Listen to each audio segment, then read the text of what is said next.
Hello and welcome to the Anime Ramblin' Boys podcast.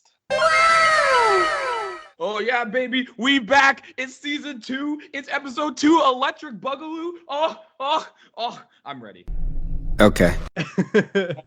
I am Tropical Robot, the artist formerly known as Ricky. Hashtag what happened to Ricky? Some think he was harvested. Ricky! But, we'll find out about that later, potentially. I am Silver, hashtag eat the rich. And I'm Base. All right, guys. So today we're going to be in a radical departure from our subject matter for our first episode. We're going to be talking about the Promised Neverland. Or, as some plebeians might refer to it, the Promised Neverland. Oh, God.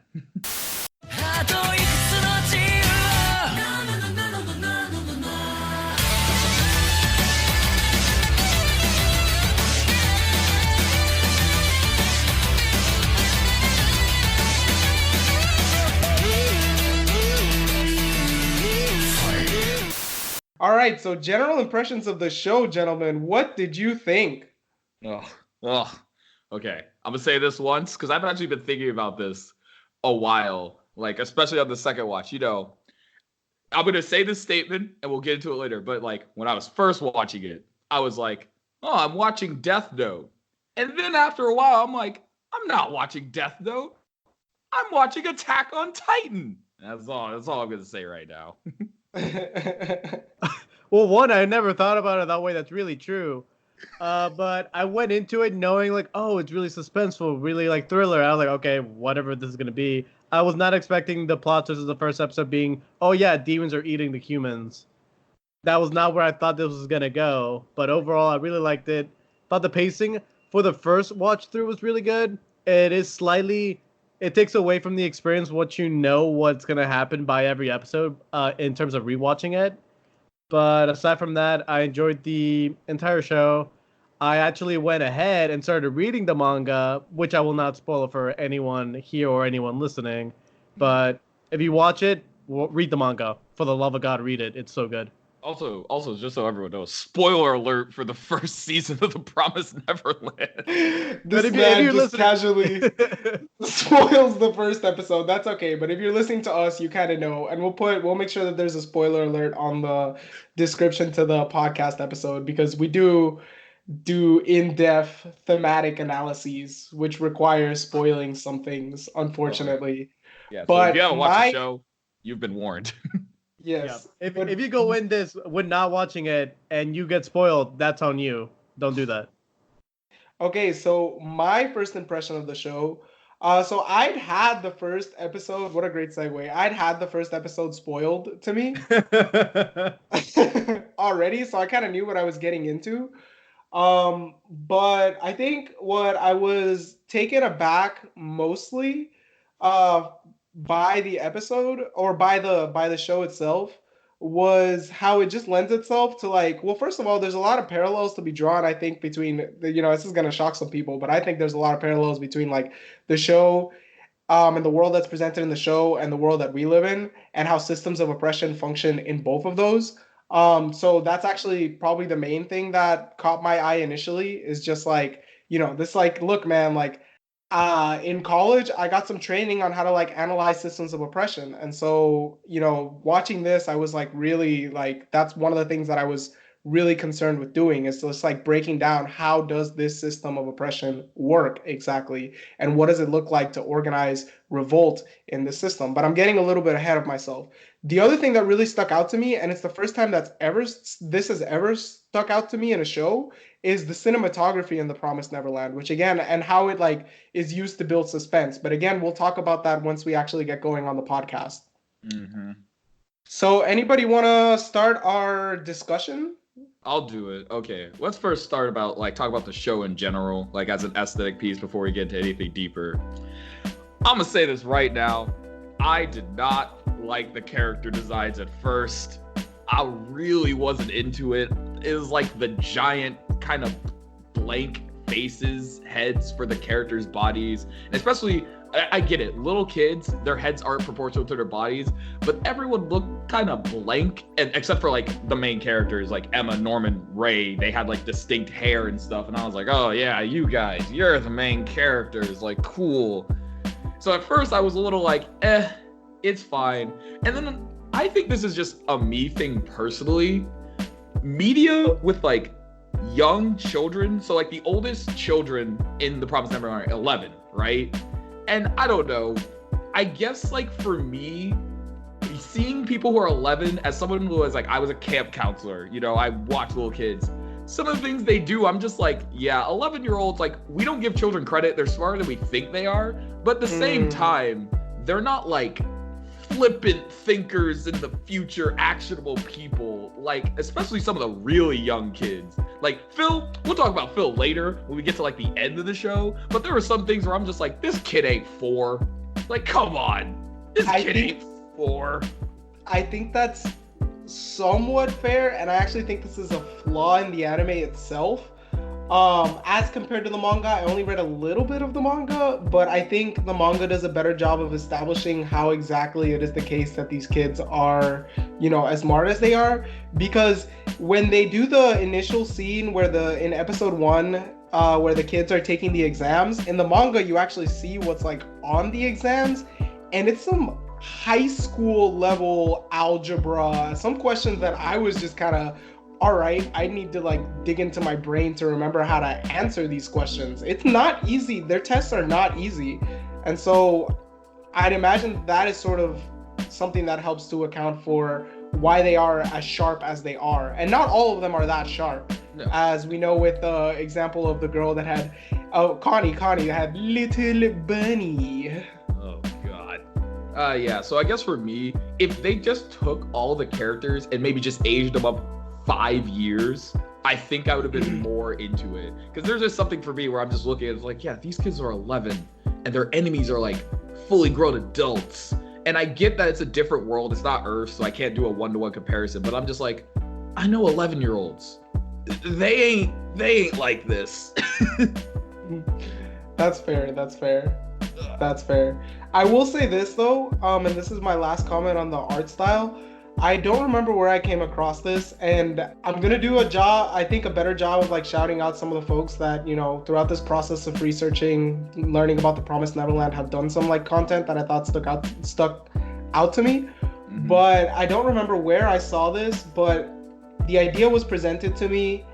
It might have been in a Mother's Basement video, that part of like the function of the art style is to present these kids as like so like innocent and like adorable, and the contrast between that and the world in which they live as like something that's intentional. But again, I agree with you that like the art style isn't necessarily for everyone.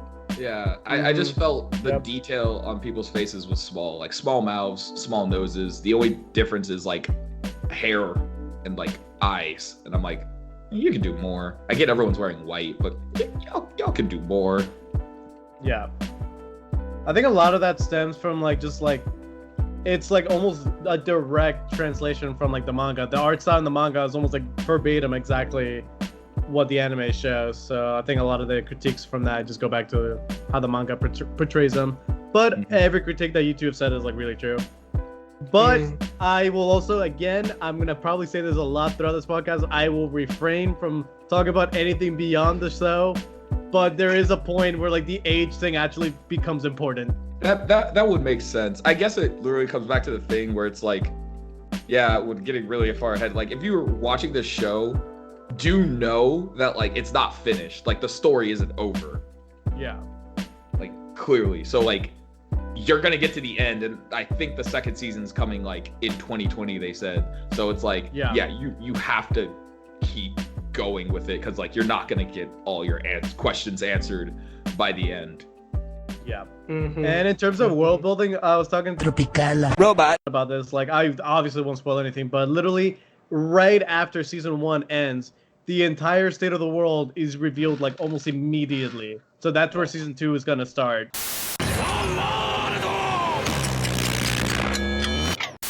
Oh, what a tease. Ugh. Like almost almost all of the world building critiques that I had of the show literally get resolved at the very beginning of season 2, or where season 2 will start.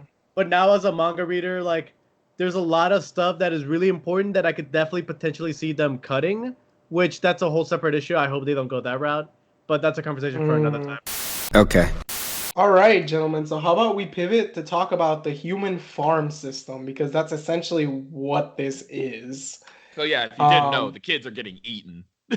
By demons, or by beings that are being referred to as demons. Right. We don't demons really know. quotation marks. So I think one thing that jumped out at me is sort of like trying to just like break down what exactly it is that like how exactly it is that this system like works, you know, to keep people oppressed. I think that because it is a system of oppression, you know, and I think there are parallels between this system of oppression and systems of oppression in our world. But you know, I think one of the things that the show really strives to prove or to showcase is how one of the key elements of this system is to isolate the kids, or to isolate everyone really. It isolates both those who are aware of how the system works, people like the sisters and like the moms, by separating them at a fundamental level from like the kids in the system, but it also isolates those who are ignorant. You know, I mean, it keeps like the kids who are like in one farm completely separate from the struggles of kids who are in other farms, for example, and they don't even know that they're, you know, isolated, if that makes sense. I guess, yeah, that's understanding a lot of parallels. I guess this also goes back to the way that the mystery is unveiled in the show. Like, if I want to unpack my Death Note versus Attack on Titan statement a little bit when it comes to the ideas of oppression, was like in Death Note, the way the mystery is that, like, you know, you have the battle between Light and L, and they both know the other person is like out to get them, but they still act like, you know, on the surface, like everything's fine, we're just doing what we need to do, going about your life, and the whole thing is like an internal battle of like fake smiles and like putting on appearances and da. And I thought that's just where this show was going, with the kids and the orphanage being like, oh, we don't know what's out there, but we know something terrible is happening, so we have to find out more information, but at the same time we can't let the people know that we're finding out information. And then by like episode 3, it's just like, oh no, everyone's just openly like kind of fighting. Like, everyone knows, like, what's going on. So I was sort of like, oh, it's like Attack on Titan. Everyone knows what's happening, and it's more that the masses are ignorant. But, like, the main characters have all revealed their internal, like, situations. Like, in episode 4, when Ray's just like, yeah, you know, I'm the leak. Like, cool. Which I think brings up an interesting discussion about the ideas of, like, in this idea of oppression, you have some people who recognize that, you know, it's happening, that the world isn't what we seem. I know this, but they ethically compromise in order to, like, in somehow maybe carve out either a better life for themselves or even just a better life, what they think is doing better overall. And I think that's something to explore in a parallel to our world. Like, there are definitely people who recognize that, like, the system is jank, like the system doesn't work, and I could, you know, tell everyone and show everyone everything, or I could, you know, maybe work within the system still to just get the better for, like, whoever I want to, like, make life better for, whether that's me, the people immediately around me, because that's all I care about. And it's sort of the idea is like, well, does Ray have a responsibility to tell the other kids, or is he doing what's best for them anyway? Does Mama have a responsibility to, like, help free the kids, or is she doing what's best for them anyway? You know what I mean? Yeah, word. No, I feel you. I also think that to add to what you're saying, I think that you're absolutely right to call out ethical compromise as something that, you know, these characters have to navigate. And I would add that I think that there's a way in which, like, the system, just like the systems, you know, in the world that we live in, promote a sort of selective indifference, you know? So the mom can sort of compartmentalize, you know, Isabella can compartmentalize her function in the system by saying, oh, I love these kids, and she can rationalize this. I love these kids, I'm really giving them the best life that's possible. But then at the same time be completely indifferent to them dying. Yeah, I mean, like, do you think Mom loves these kids? Like, I think she does. Yeah, But her love is, I would say she does, but I think that her love is a sort of homicidal paternalism. Oof, yikes. Yeah. Yeah, I Big would words. say so. I would say so. Yeah, no, I would say so because I think that, and I think there's all these ways in which like she's sort of like forced to inhabit that way of thinking about the world. So like I think it's important to highlight that all of the kids in this system are like alienated from their moms, from their like actual families, whether they know it or not. And then like when people learn about this, like that's something that they have to contend with. And then all of these kids, and then the kids who go on to become like the girls who go on to become sisters or the girls who go on to become mothers, they're alienated from their children. If we're to trust, the fact that like Isabella actually had to give, birth a child into the system, she's like she's also suffering from like maternal alienation in a sense. She is. Plus damaged. like yeah, dude. Wait, did you say she isn't or she is? No, I said she is. I was like, she is. She is. Everybody in the system is brutalized, man. Yeah, man. And the way that people are kind of like, to be frank, people are commodified, and there's all these ways that happens. There's ways in which people are quantified. So everyone's branded in some way, shape, or form. Everyone's tracked and everyone's examined. You know what I mean? Oh. Yeah, on a daily basis. It's like really fucked up. But like, again, it's not, there's some things that aren't all that different from the world in which we live in. Examination being one of those things. To go back to what I was saying, there are some parallels to be drawn in the way that like kids, like the way that the school system like functions to measure our worth through like examination, and the way that, that's basically what's happening to these kids, except at the end of the day, they're being sold to be eaten. Yeah, whereas we're just like, here's your potential. Here's your acceptance into a 4-year university, hopefully. This is what you can do. As a commodity upon society. Now, don't think about it doing anything different now. That'd be crazy. We're living in a society. Yeah, and I think much like the state that the kids who are unaware of the system go through, in our world, it's very possible to inhabit society in this like state of blissful, arguably in some cases, suicidal ignorance, man. Suicidal in the sense that like we hold these beliefs that will result in, that are detrimental to our well-being, or because of a lack of like awareness of options. I refer back to, a lot of the folks that I grew up with who, as people of color, weren't necessarily amazing at school. Wow, here's a parallel. One of their few options to make a career for themselves was to join the military. And like, to be frank, becoming a soldier requires a lot of sacrifice, of course. But at the same time, when we think of like the military itself as an institution, it is something that like it expropriates people's bodies. It instrumentalizes people's bodies. Yeah, you can even think about it where it's like, yeah, you can go to college, just work for 2 years by putting your body on the line as an 18-year-old person, go to a country you've never been to fight people you've never interacted with. And then when you come back, it's like, yeah, you've proven your worth. Here's an education. If you're not dead before you come back. Oh yeah, and if you're, mentally scarred or like anything, we got some resources. We'll try to help you.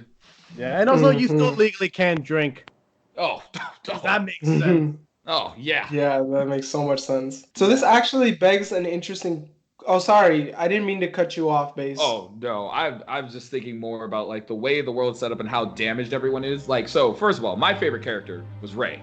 Like from jump. Like I was like, oh, you got Emma, who's like, honestly, and I looked it up, the manga is classified as a shonen. So you have Emma, the typical shonen protagonist with orange hair, who's just happy to be here and wants to have everyone succeed and is like fine. She's great. She does more than typical. Like she gets her own development, and towards the end she does some things that like, I was like, wow, she actually is smarter than just like an action girl. She's not just like doing things. And then you have Norman, who's like cold, thinking things through, like, you know, he's a smart kid and he's also adept at things. But then you have Ray, and at first it's like, so we have two smart kids? What is Ray's like special thing? And he's sort of represented maybe that like darker side of cold, logical, like ethical thinking, where in his mind, he's known what's gone on for like his entire life, because he's Mama's son. Like, that's the whole twist at the end too, that also was like, oh my god, it recontextualizes everything. So he's known since the beginning, and he's just accepted it in his own way, and has used, and like all the actions he does have been in some sort of semi-sacrificial way to make sure the people that he cares about at least get to enjoy what they want to enjoy. The thing that I love about the three main characters is how they play off of one another and together make a great main character. Because like there's no one main character, it's the three of them together. Right. I agree. I want to pick up on a couple things that both of you said. So, Silver, I do think that point that you raised about the three of them, you know, being like one main character is something that I've thought about. And in fact, I would say that, you know, this is sort of like a shout out to like Nux Taku and his like series, a video series on like overpowered anime protagonists. I think that the three of them together are a heck of an overpowered anime protagonist, and I think it's because they complement each other, they facilitate each other's like growth as characters, and they also compensate for each other's weaknesses. Now, as to like the characterization of like the three of them, I think there's these like very interesting, I think, nuggets of information that are dropped throughout the show. And then there's also like my like analysis based off of those, and my analysis sort of independent of those. I think that when we like assess like the characters, like Emma is obviously like the ethical compass, you know? And she stays very, very grounded on like her relationships with like the other. That's the thing that like nourishes her and gives her strength, is her relationships with like other people in like the in Grace's field. And she's also the physically strongest, but she's idealistic to the point of naivete to be. And Sister Crone, actually, I think Sister Crone is the one who mentions that she's naive. Yeah. Whereas Norman's skill, I think, is intuition. Like, one of his biggest strengths is intuition. He can just sort of like acquire, you know, understanding and make decisions based on his like past experiences at like a very like fast level, almost without necessarily like having recourse to like, you know, this like process of like objective, more or less objective like reasoning, you know. So there's like the whole like him planning like a trap within a trap. And then there's like, the show explicitly says this, you know, it makes a distinction. It says Norman is, I don't remember which character does, but it says Norman is, you know, really good at strategy as distinguished from tactics. And I think that's like really evident, you know, in that if we think of like strategy as like something that's future oriented, and that he was like essentially planning to like use himself from like episode 2, where he says, I'm going to utilize myself to make sure that everyone escapes, when he's speaking with Ray. Lastly, Ray is, you know, he's got intellect, which I took to be like sort of like this like critical thinking and this like ability to like reason and understand things like in a sort of like third person point of view. And he's really good at tactics, you know, so he's really good at like, you know, plans and stuff that need to happen in the immediate future staying one step ahead of people.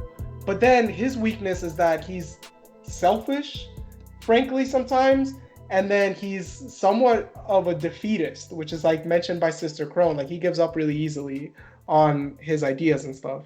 Oh, I was just gonna say, like, I could understand, because as someone who just liked Ray more, the conflict between Ray and Emma, with Emma being like, oh, we're gonna save everybody, and Ray being like, well, we can maybe save 2 of them, but no more. And then like slowly over time, I felt that was like one of the more enjoyable parts of watching the show, of like who's gonna win out in the end. Because like just in like my head and my worldview of my experience, I was just like, yeah, nah, there's no way we can take like these 4-year-olds out into the world and take care of them. Like, it's just like, I don't see how it's gonna happen, like from just a cold like looking at the facts perspective. Like, they don't know how they're gonna get food and blah blah blah blah blah. So I got that. But Emma's drive in another way is still admirable to watch, because, you know, at the end, I'm still watching a show to be entertained, and like I expect like there has to be something, you know. And it saves Ray. It saves his life. Oh, to be completely honest. We could we could talk about that a little bit. On multiple occasions, it saves his life. Yes, which personally I feel conflicted about because I'm like, should have Ooh. Ray have died and sacrificed himself? Oh man, that's gonna be an interesting topic to broach. Was Emma's like saving him good like for the show, or was it anime, oh, we gotta do it for the drama? And I'm like, I don't know yet. To go on the conversation we're having right now about whether the show would have been better or worse had he like actually like burned himself alive, I think definitely would have added more like shock and suspense, because that's not something like, yeah, granted, the first episode, demons eating humans, but I wasn't expecting him just to be ready to just burn himself alive for the sake of like a distraction and saving everyone else to give them a chance. But overall, I still think that him being saved kind of works over with the overall theme of the show being like Emma's. Well, it's one of the instances where like her naivety actually works out for everyone, because she believes that like he doesn't need to do it. Yeah, that her plan can like save him and they can all leave together, which ends up happening. But granted, yeah, it could have gone the other way too, and this could have been a very short story. Like, oh no, he doesn't do that. You both get caught at the wall, and you both like all of you die. Mm-hmm. So it just like really depends. Like it worked out because narrative, and that's basically it.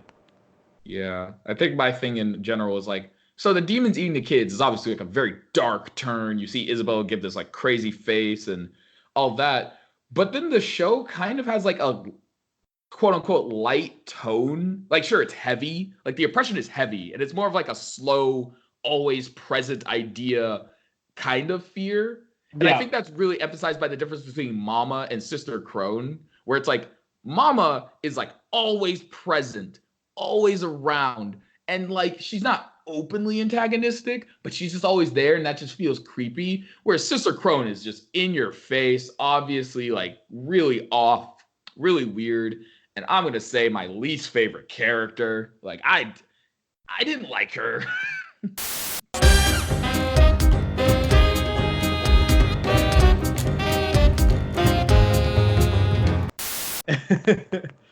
I thought she was kind of creepy, but overall, I think that she added a very important. Like, I love watching, especially the second time around. I really love when she was in the house, because she just added like a different dynamic of like, oh, there's a second adult always watching us, always strategizing against us, and then at the end of the day, she ultimately, granted, it was for her selfish benefit. She was in favor of the kids escaping. She didn't really care about that. All she cared about was her being mom, and if the kids could escape, or if she could use that. It's like she set herself up that she could only win like either they escape and she becomes mom, because Isabella will probably get killed because of that, or she can use that as blackmail, turn that into the higher ups and get Isabella killed and then become mom. But obviously it doesn't work out that way, but that's the process that she was thinking of. Yeah. But in the very, very end, she does like, and like they make it a point to stress like she wants the kids to survive, so they don't have to go through what she went through.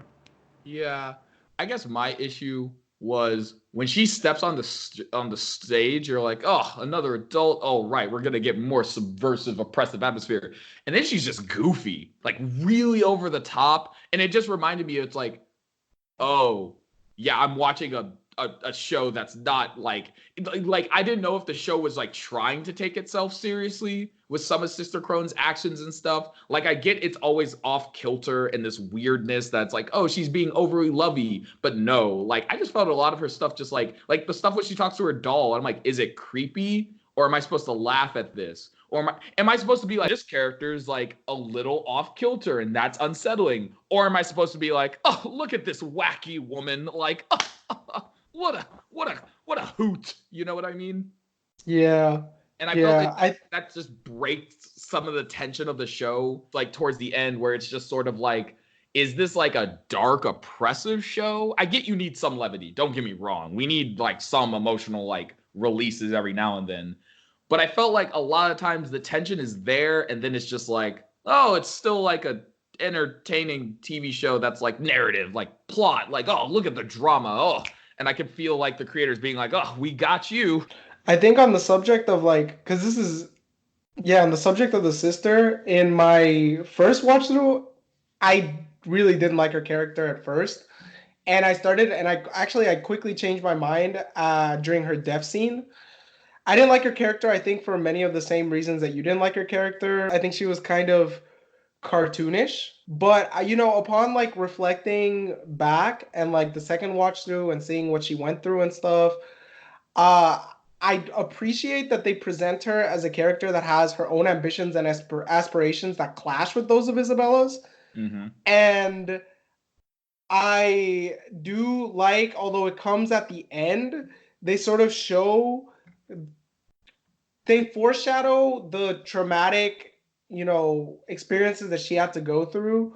I Mm-hmm. think through her like showing her mental issues, because she clearly has mental issues, Mm-hmm. and that sort of like shows her like traumatic experience of going through like the sisterhood/motherhood system is shown by the show in her dying moments. And then I think that what I appreciated, this brings me to like a larger point, is how the show humanizes its villains. And I think that's one of the ways it does that with Sister Corone's like death scenes. It keeps her from just sort of falling into this like trope of the cartoonishly evil villain. And I think it's also something that it does with Isabella at the very end, when it shows her bond with like the orphan who composed the song that then she adopts as her like lullaby, and then how it charts her escape, the hopelessness that she ends up feeling, and the sort of quiescence and acceptance and co-optation into like the motherhood system, and then the plot twist with Ray, you know, Oof. and sort of like just making you think like, what is she having to go through on a daily basis, knowing that her son is someone that she's going to have to, ship out to be eaten by demons. Yeah, and that her son is also working with her to keep the other kids from escaping. It's layered, and you think like, man, that was me. I wouldn't know what I'd do. Yeah. Mhm. This show does a good job of humanizing the villains. I mean, the demons are the villains, but we don't really know what they do. We don't even know the purpose of this world yet. I mean, the whole red flower thing, we still don't really understand. Yeah. I guess, That does was- get explained. yeah. I And figured it is like so fucking good. Oh my god! But obviously I can't talk about that. Yeah, I feel it'll be explained, and there are a lot of hidden nuggets that I'm like, yeah, I want to know more about the world building, as you said, which is probably going to happen in season 2. Sticking with season 1, I guess my feelings watching the show were like pretty much up and down, but I was like, if they stick this ending though, I will forgive them. And then at the end, the last like 2 episodes, I was like, okay, you landed on the target, but you didn't hit it exactly how I wanted it to end. But I'm like still on the train. I haven't hopped off yet, but like there is definitely a part in the middle where like the characters are sort of doing more typical mystery show reveal things. Like, for example, another character I didn't like was, I think it was Dawn and Gilda. When Dawn starts like punching Norman and Ray or whatever, being like, why didn't you tell me? Why didn't you tell me? And it's like, we didn't tell you for this exact reason. Look at you. You're uncontrollable. Like, you're also clearly like, they're like, why don't you trust me? And it's like, okay, you haven't really done anything to earn our trust. And then he goes and like just runs into Mama's room and like tries to do the bookcase thing. And I'm like, you idiot. I mean, it works out, but at the same time, I'm still like, no, God, I hate this trope. Like in, not just in anime, but in TV shows in general, of like really impulsive characters in a show that's calculated moves. Like Emma is quote unquote impulsive, but I think there's a distinct difference between being actionable and being like just off the handle. You know what I mean? And so Dawn's character just annoyed me because I was just like, in a crueler, darker show, he would have been killed just like off cuffs. Because it's just like, no, you can't be this way. But so it's like moments like that where I was like, okay, this show's kind of doing normal narrative, dramatic things that are not super enjoyable to watch, but if they stick this landing, I'll be okay. And like Dawn does come around at the end being like, I did help behind the scenes and like, I learned better and now I'm more in control of myself. And I'm like, okay, you can stay for now, but I'm watching you. I'm in complete agreement. I kind of was slightly upset that he didn't die. That just comes from me. I really love really dark and like gruesome endings to shit. I really was hoping, I wanted them to survive and escape, but I wanted there to be casualties. The ending of season 1 was like too very much of a happy ending. Granted, Yeah. that is corrected very immediately afterwards, but and Ugh. no, that's not a spoiler whatsoever. It's just the whole like despair, like looming kind of thing of the entire world. Mm-hmm. The ending was just like, oh, too optimistic, too happy, like we escaped, everything is okay now. And no, very much it's not okay. Oh, if you want to speak about that ending, how about in the 11th hour, one girl who's been apparently training for this all this time in the background is now just like, oh, I'm scared. I'm like, if you don't get your butt on this goddamn hanger, And like, then she starts to scare the other two little kids. I'm like, oh, look at the writers thinking like, oh, we got him now. And I'm like, no, no, no, don't do this to me. Well, we needed a thematic reason for why Isabella was able to catch up with them, and that was it. She's an adult. Make her run fast. I don't know. It did. I will agree. That felt a little contrived, just It a was little just bit. Like I knew I mean, of it wasn't course. gonna. Yeah, I knew nothing. Well, if something actually did happen because of that, where it's like, oh, maybe some of them do get caught or whatever, I've been like, oh wow, what a surprise. But no, I was like, you're gonna be fine. Just Ray. I was even like, Ray, pick her up. Just take her. And if I remember correctly, that is exactly what happens, right? Ray does pick her Ray- up. Yeah. Yeah, Ray comes over and is like, here, just hold on to me, and everything's gonna be okay. The only casualty really is Norman. I'm not sure, but Yeah, we Silver don't might know. have some knowledge about this. So Yeah, I do have some knowledge. Yeah, stop teasing us. You're teasing us. You're teasing the Ramblers. You're teasing the audience. God. I like being a good tease. Bravo! Oh, bravo! But yeah, no, almost every question that you have from season 1 gets explained later. Oh my God. So Ironically, the question- one thing that's not even so much it's not even a spoiler. One thing that the manga and I've been reading far ahead that has yet to touch back on, but I know it will at some point, is the farm they left. They haven't gone back to like even talk about it. We can talk about the Interesting. leaving of the 4-year-olds actually right quick and okay, yeah, from like a ethical compromise. yeah, again, that goes into like the whole idea because like okay, in my head there are like two ways I watched it. There's the whole actual narrative plot reasons of this happening, and then there's the ideas that like you can sort of glean from it. For plot Mhm. reasons, I was like, we're gonna leave the 4-year-olds and we're gonna go back for them. I was like, oh, honey, no, like that. I don't either. You gotta take them, or I don't think you could come back. It's too weird. And Phil was the only 4-year-old that I was like, oh, you got a cute mouth, kid. I guess your character design's all right. But like Phil being like, nah, I know something's wrong. Don't worry. We'll handle it. I was like, stop. You're 4. Like, and I get they're smarter than average, but Phil being like, no, I've always known something was weird. Yeah, look at me. And I'm like, oh God. Like, get this off the screen. I was like, yeah, y'all are playing with my emotions. I see what you're doing, and I'm not gonna let it happen. And then it was kind of funny though for everything to be burning and Phil to just walk in and be like, "Mama, what's going on?" And Isabella to be like, "Oh my God, these kids are crazy." I was more like laughing with the plan, being like, "Oh, look at these 4-year-olds are deceiving this older woman, and she has no idea. This is hilarious." But like the actual like narrative thing of like, no, we'll leave them and Phil will make sure the other 4-year-olds are safe, but we'll come back. I was like, Emma, you're really hopeful. I hope this pans out later into something that actually like works out. I hope it's not just like, oh yeah, it's a time skip and the 4-year-olds are now like 6 or 10 and they've been surviving this whole time and it's been like pretty great or something. And I hope they actually do something that changes my expectations. Yeah, it'll also be interesting to see what they do with Isabella moving forward. Like whether or not they keep her alive or not. Like what happens to her. Right. And then it also goes back to the ideas like you pull from it where it's like when you have younger, admittedly like physically and mentally less adept like people and you're embarking on something that you know is going to be difficult with limited resources, like is it like worth the sacrifice of let's just even say the majority for you to leave these like younger, more vulnerable, more needy like people of your group? Like what do you do? Like You know, it's a hard decision that, like, you know, in some ways we think we're divorced from, but it happens sometimes. I agree. I Like, I will say agree. one thing. oh, go I ahead. have the answers to all the questions that you seek, Oh so I'm my trying to stay as god. quiet as possible. Please. I'm going to I ask you to think stop.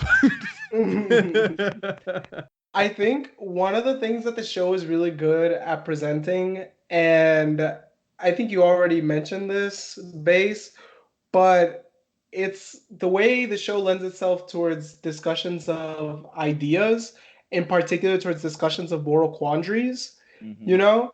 I think you hit on one already, but there's a couple more that I thought were pretty interesting, and I was hoping to get you all's opinions on. And I think one of them is in particular related to the horror elements of the show, and it's Mm. sort of like, yeah, like it's connected to like why exactly it is that like the situation that the kids are in is so horrifying. And then the other one is connected to resistance and what resistance means in, you know, a framework where life is like completely instrumentalized. So the first one is frankly the moral argument against, you know, in this case it's eating humans, but I think the philosophical argument is like it can be applied and it has some parallels to like our like world, the world that we live in. So just FYI, everybody, I'm giving vegans their like moment in the sun. I want to talk about vegans for just a moment.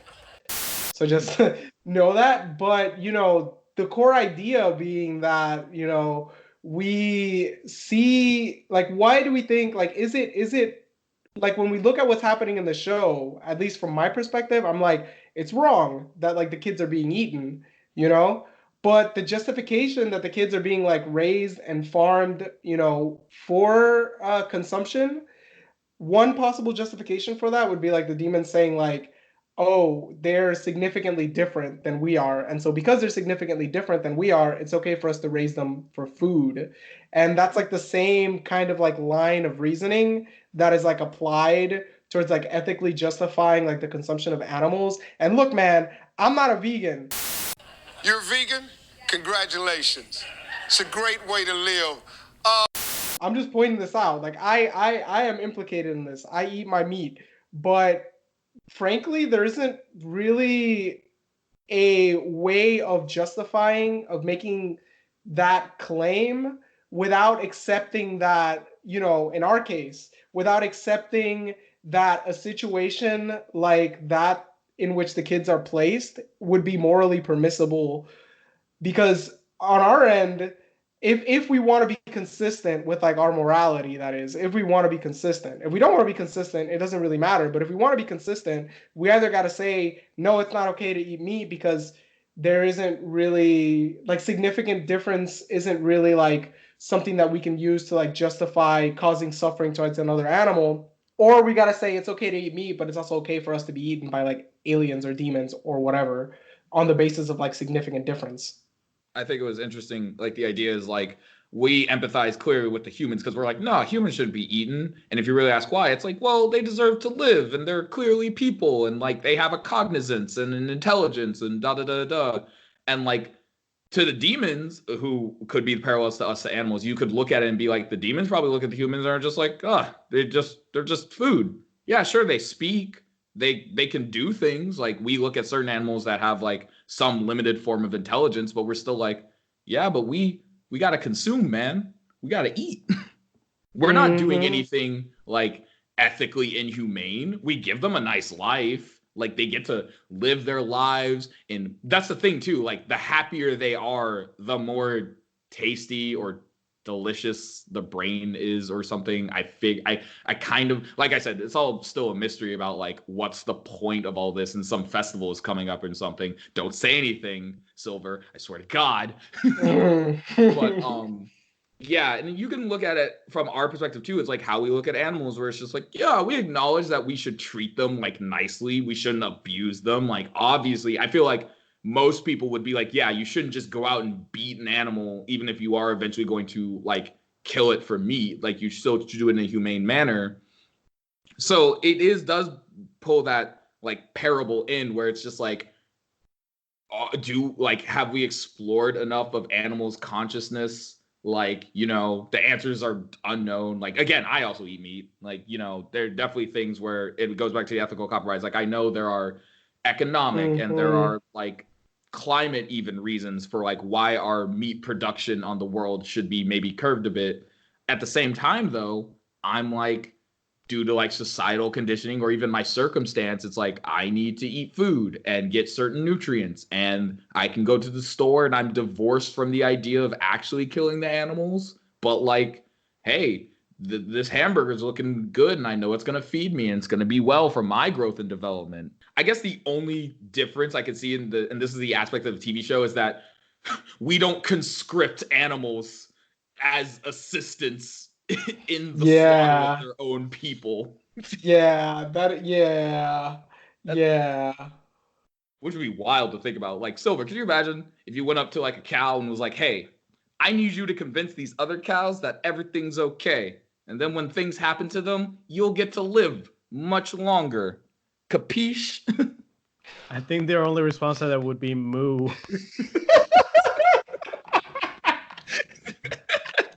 It's like, I'll get the forms. I'll get my people to get in talk with your people. Wow, thank you for that. Thank you for lightening the mood, Silver. I mean, I think that's the it's like what the show does. The show does have this heavy, like, we still don't know what the demons are and how they think, and it is sort of like eldritch, like Lovecraftian, terrifying. You know, the idea of some higher beings coming down and observing or using us. Like, we fear what we don't understand, and it's that fear of the unknown and all that, which is really goes into the themes of the show. And like the show does, though, the show does break up its tension with a few comedic bits here and there, and you're like, okay. Although I would say the last like 4 episodes are pretty down the dumps. Norman escaping but not really escaping and coming back with a sullen look. Okay, I'll give it this. With the character designs, the characters, the animators and the artists working on the show did do a good job of showing characters like smiling or at least looking neutral, but you can see it in like their sunken eyes, extra tired shadows, like withered brows. That's like, oh, they've been through a lot. But from that point on, we're raised like yelling at Norman, being like, I could have saved you. Why'd you come back? And he's like, nah, I have everything figured out. And Ray's just like, you idiots. The world is over. We're doomed. Yep. That sort of shows the weakness of Ray as a character. He's like, no, I have it all figured out. It's got to be this way. And he sort of gets locked into that mode of thinking, which is, you know, something I can sort of in some ways empathize with, where it's like, no, this is the one way we have to do it. It's this is the solution. And just opening yourself up to more ideas. You're stubborn and being like, nope, I've figured it out. I know what's good for everyone. I'm giving up things. And can you imagine the emotional toll of like trying to sacrifice yourself and then not being allowed to? And then like you've already come to the center base that's like, you know what? I'm giving up my life. I've reconciled with whatever creator or ideas or larger ethos of my being. I'm a sacrifice for your life. And then just not being even able to do that, you lose your sense of agency, which goes back to Kaguya-sama. And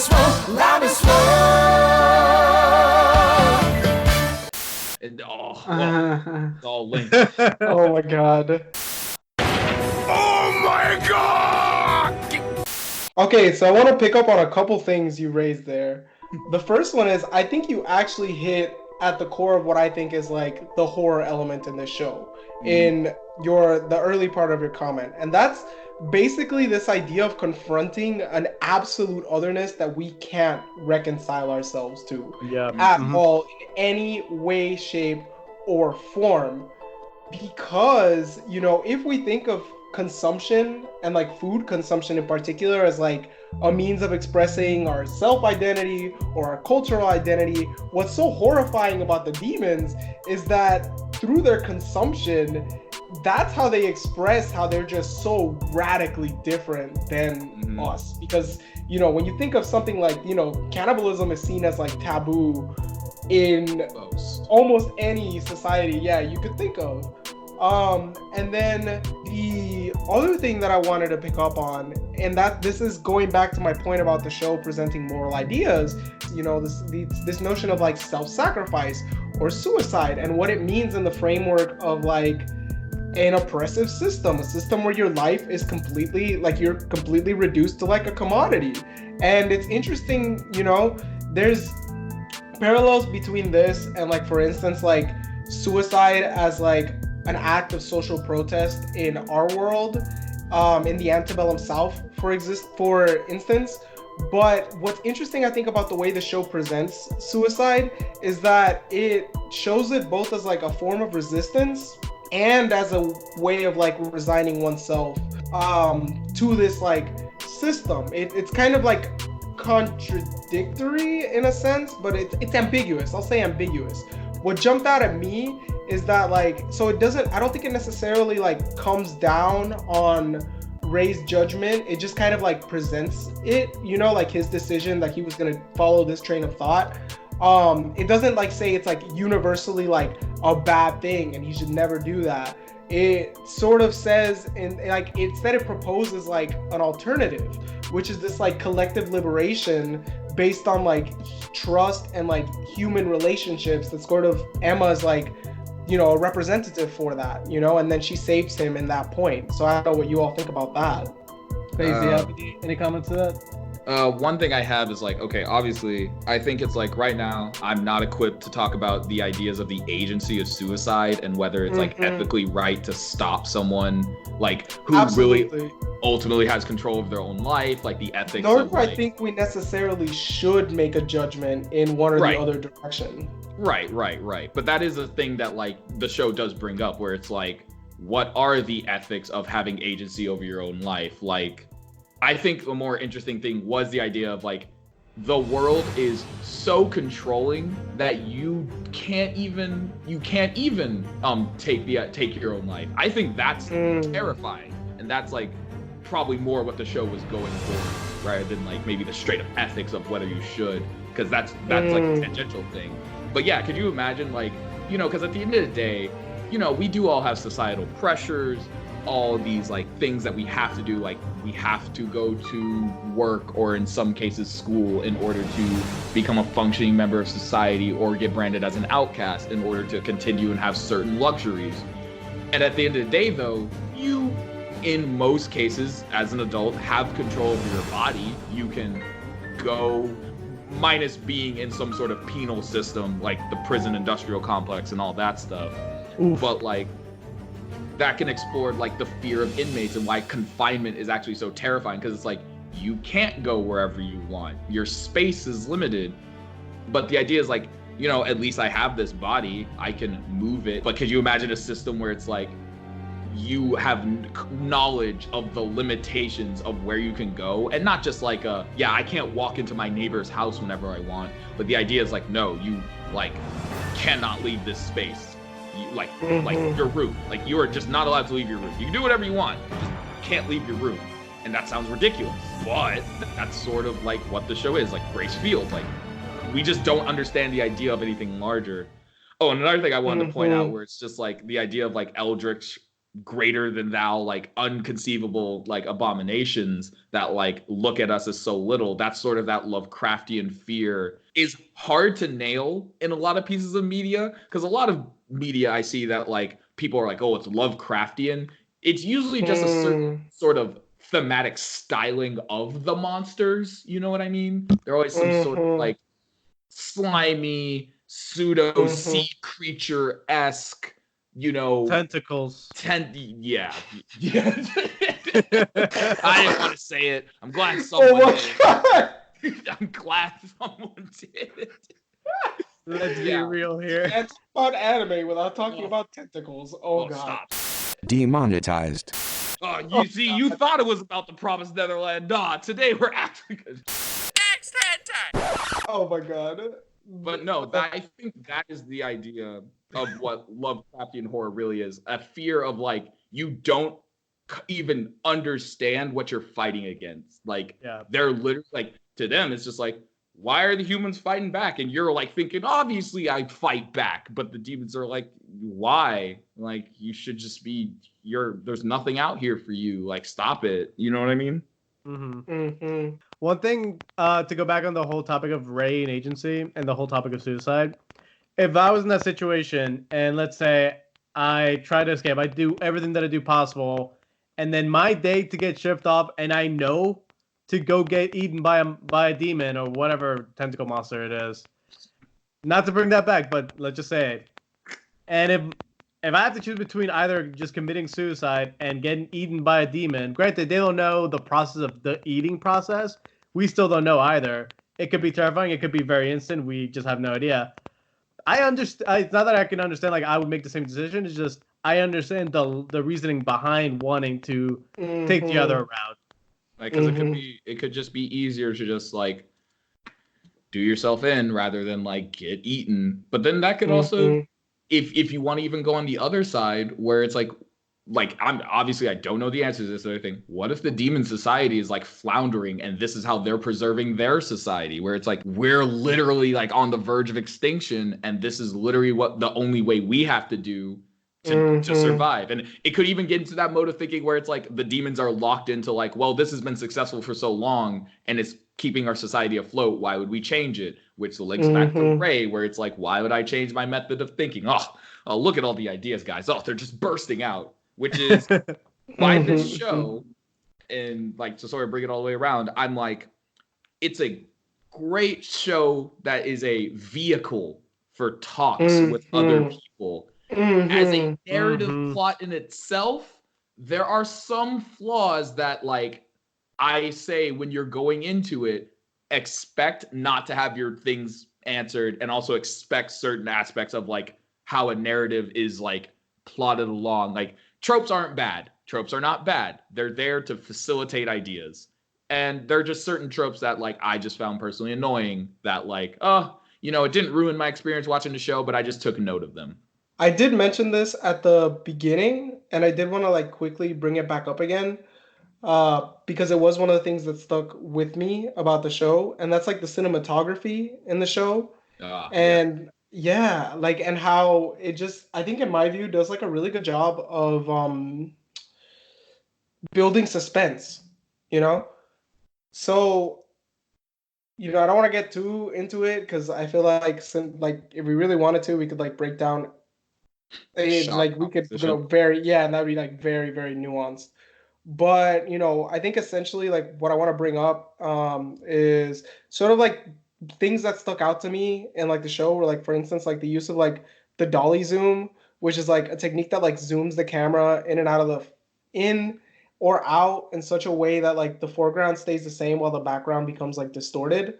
And sort of how that kind of like creates like the sense of like characters going through like an intense experience. And then there's like all throughout, there's like the use of like tracking shots that like sort of like move along with like the characters, and we sort of see what they're feeling as they're moving around in the space. And I think that adds like the immersion of like kind of feeling like you're a kid inhabiting this space, And then there's like the use to add to that, there's like the use of like 1 point perspective shots, which is basically like, think of like a shot when like you see like a door and like a hallway, and all the horizontal lines are like focused on like that hallway, and it's kind of from like a low angle. And again, it like sort of communicates like what the world looks like as like a child, like visually, which I thought was super interesting. And I think all of these things play out in like the scene of like Dawn and Gilda, that you mentioned earlier, base, where, they're like sneaking into like Isabella's study to try to find the secret room, and then they like are like really, they're doing a transgressive act, so they're really concerned, and then they like turn and look at the door, and then when the door is like about to open, it like does like a dolly zoom to the door and just like builds suspense, I think, in like a really effective way. And then also to sort of talk about, I think one of my favorite things that the show does is like when the kids are like conspiring with each other, you sort of see like the placement of the camera behind like objects like bookshelves or like bushes, at least at the beginning of the show, and that's sort of like, and like it sort of gives, uses like side to side movements, which sort of like gives the impression like we're in the conversation, but also like the kids are being watched, which I think is like, which I think is like really freaking cool. Yeah, I could, when you said like the whole like things are shot where the characters are in frame, but it's sort of shot from like behind something. And it's like you can see the plants in the foreground, but they're blurry. And it does give that feeling of like voyeurism where it's like, because there were definitely also certain times in the show where the kids are talking. I'm like, y'all are being really loud right now. Like people can hear you. Yeah. And I was like, y'all should be quieter, like, or y'all are just standing in a place you're not supposed to be standing. Could y'all move? And it's like sort of like I felt like, you know, if I was like an adult, say if I was Isabella, Mama, I could just turn a corner and be like, whoops, found you, like it's over. You know what I mean?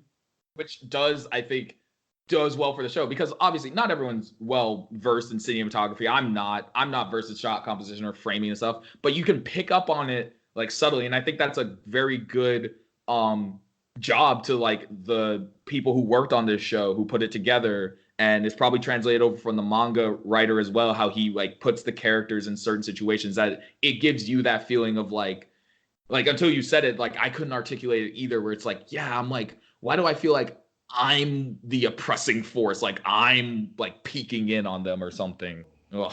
So the show's good. Yeah, it's a good show. It's a good show. It's a good show, and it's an amazing first watch.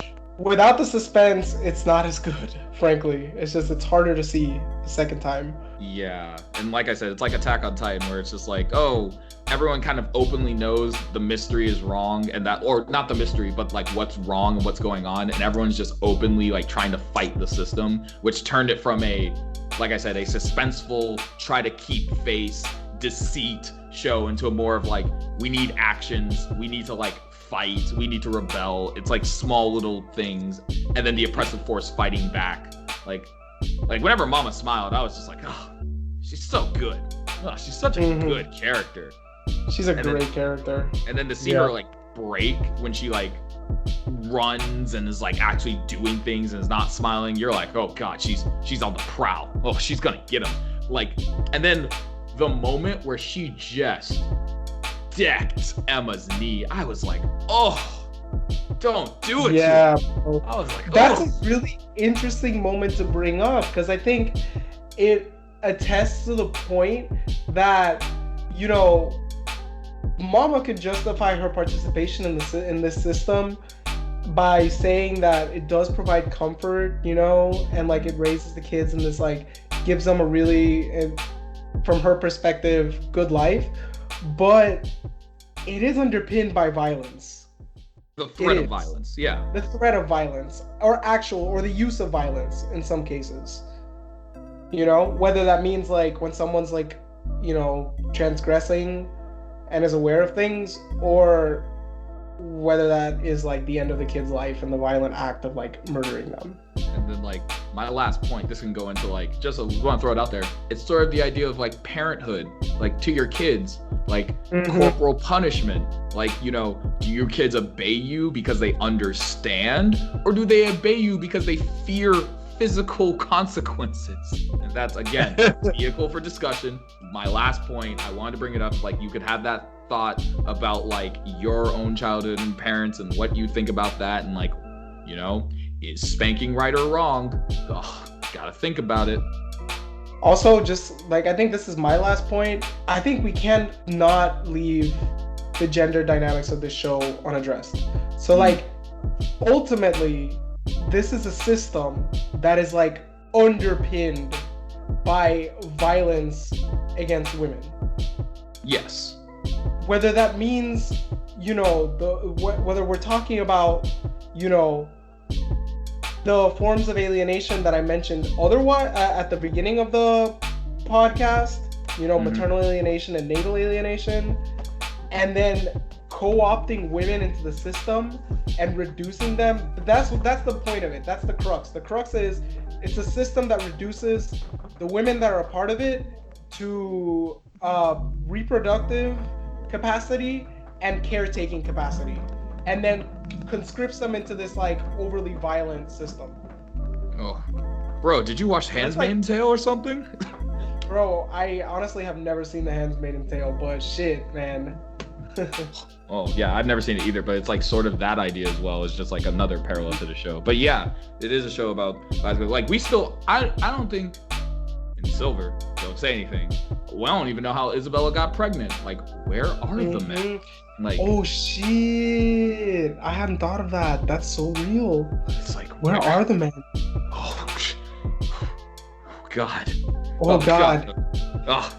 And again, mother. there are parallels to be drawn between like the world in this anime and like the world that we live in, and Western societies, and the way that women have historically been treated by Western societies. Again, this is like opening up another like Pandora's box of like politicized issues, but like, you know, like the womb is something that has been like politicized in Western societies for a very long time, and it's something that continues to be politicized, whether we're talking about things like population control, which is horrible, or abortion debates, etc.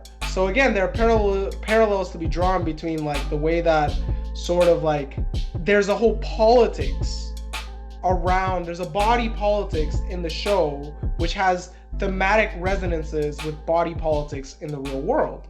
And ultimately, like, the commodity of humans, like, what is the value of a person? Is it what they can provide? Is it inherent? Is it who they are? Great vehicle for discussion on the show. All right, so I think that about wraps it up, unless anybody has any burning points to articulate about the show. I'm glad I watched it. We'll say, I guess, because when we first mentioned it, I had always seen like sort of the hype around it and all this stuff. Didn't meet those expectations. Like, it's not really a oh, you gotta watch it show. It's more of like, if you want to explore these ideas in an artistic and pretty, like I said, easy to get through like level, like short episodes that you can explore these ideas with. Yeah, it's pretty great, pretty solidly well made.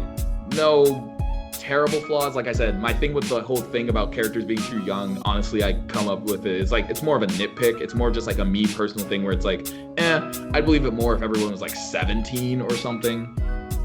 Yeah, but ultimately, I'm excited for season 2, mostly because I want my questions answered. That's I think I'm also excited for season 2 for many of like the world building aspects that, you know, you all have raised throughout this conversation. So this has been the Anime Rambling Boys podcast. Boys, our second episode.